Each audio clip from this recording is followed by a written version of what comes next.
พอดีเห็นคนเพิ่นมานอนอยู่ข้างงานโอ้เป็นมาแต่ไสถ้าเป็นคนบ้านแถวนี้กับบ่แม่นยันคนแบบว่าเป็นประเภทโรงงานบ่ไปจะเอาอาหารกับน้ำไปให้เพิ่นระวังตัวเด้อ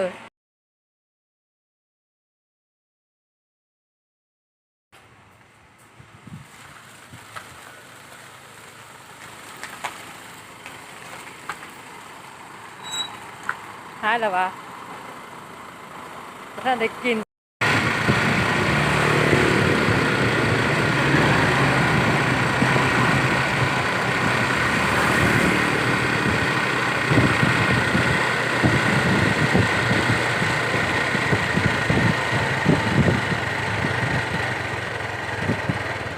เจ้ากินข้าวแล้ววะ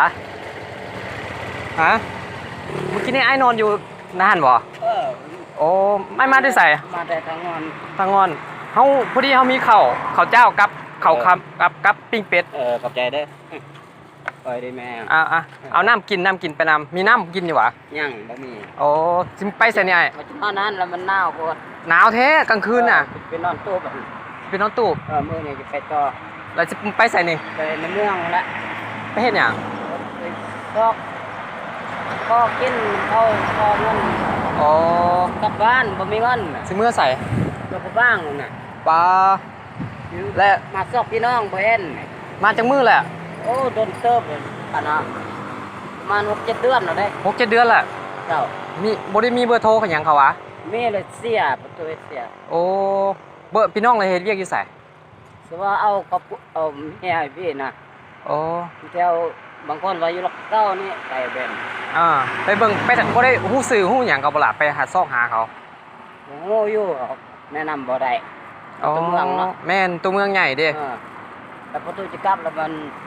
ทางข้ามบ่มีเงินโอ้สิเมื่อลงพระบางวะบัดนี้เจ้านั่น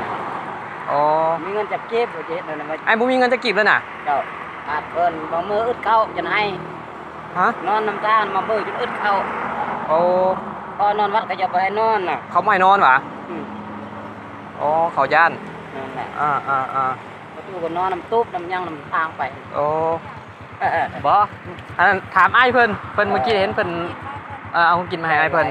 เขาบ่เข้าใจแล้วเดี๋ยวนี้ไอ้บ่มีเงินจะกีบเลยวะเจ้าอ๋อนี่รถนั่นตามเอิ้นเป็นสมาไปพอนำเขา100 บาท2 บาทก้อนไว้น่ะอ๋อโดยโอเคสู้ๆไอ้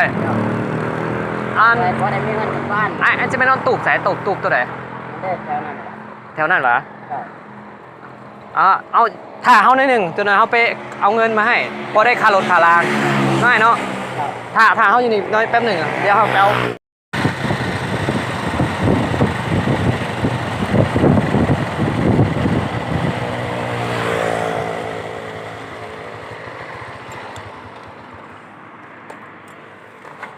พอดีเอาส่งกับเสื้อกันหนาวไว้นุ่งนุ่งนอนเด้อเสื้อส่งขายาวนะ